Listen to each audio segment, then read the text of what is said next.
Hi hello friends, మన ఇంటి సీరియల్లో ఈరోజు నిండు నూరేళ్ల సవాసం సీరియల్ చూసినట్లయితే ఏం జరగనుంది అంటే, అంజు పాపకి అలా బాగుండకపోవడం చూసేసి పిల్లలు అభి ఆనంద్ అమ్ము అందరూ కలిసేసి ఏం చేయాలి అని ఆలోచిస్తూ అప్పుడే వినాయకుడు విమర్జనం సౌండ్ వినేసి, డబ్బుల సౌండ్ వినేసి, అలా డబ్బుల సౌండ్ విని సరేలే అక్కడ వెళ్ళి దేవుడి దగ్గరైనా మనము మొక్కుకొని వద్దాము అనేసి ముగ్గురు పిల్లలైతే బాకీకి చెప్పకుండా అలానే వచ్చేసారనమాట. అలా వచ్చేసి అక్కడ దేవుడి విమర్శనం దగ్గర నించొని దేవుడికి నమస్కారం చేస్తూ దండం పెట్టుకుంటూ ఉంటే అప్పుడే ఈ విషయం అయితే మనోహరికి తెలిసిపోతుందనమాట. అలా పిల్లలు వెళ్ళడం తెలిసేసరికి అప్పుడే మనోహరి ఏం చేస్తుందంటే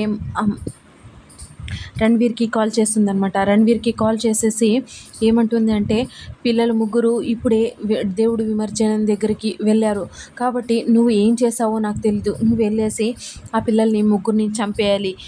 అంటే బాగి వచ్చేసి అమరేంద్రకి కాల్ చేసి పిల్లలు మిస్ అయ్యారు అనే విషయం చెప్పేలోపే నువ్వైతే అక్కడికి వెళ్ళేసి పిల్లల్ని చంపేయాలి అని అనడంతో అప్పుడే రణ్వీర్ అయితే సరే అనేసి మనోహరిది కాల్ కట్ చేసేసి రౌడీలకి కాల్ చేశాడనమాట.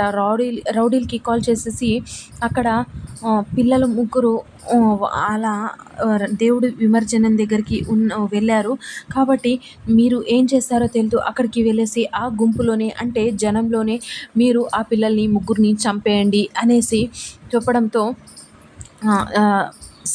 సరే సార్ ఆ పిల్లల ఫోటో పంపించండి అని అనడంతో రణ్వీర్ అయితే ఆ ముగ్గురు పిల్లల ఫొటోస్ అయితే పంపించేస్తాడనమాట.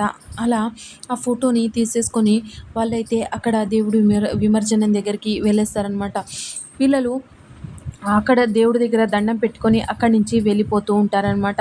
జస్ట్ మనకి ఇది మాత్రమే చూపిస్తారనమాట. పిల్లలు అక్కడి నుంచి మూవ్ అవుతూ ఉంటారు కానీ రౌడీలు మాత్రం అప్పుడే అక్కడికి ఎంటర్ అవుతారనమాట. అలా జనాన్ని తోసుకుంటూ అక్కడికి వస్తూ ఉంటారనమాట. అంటే పిల్లలకి ఏమైనా రౌడీలు హాని చేయబోతున్నారా లేదా ఎవరైనా కాపాడబోతున్నారా అనేది చూద్దాము. సో ఇది ఫ్రెండ్స్ ఇవాల్టి సీరియల్స్ సన్నివేశాలు. Please like, share, subscribe.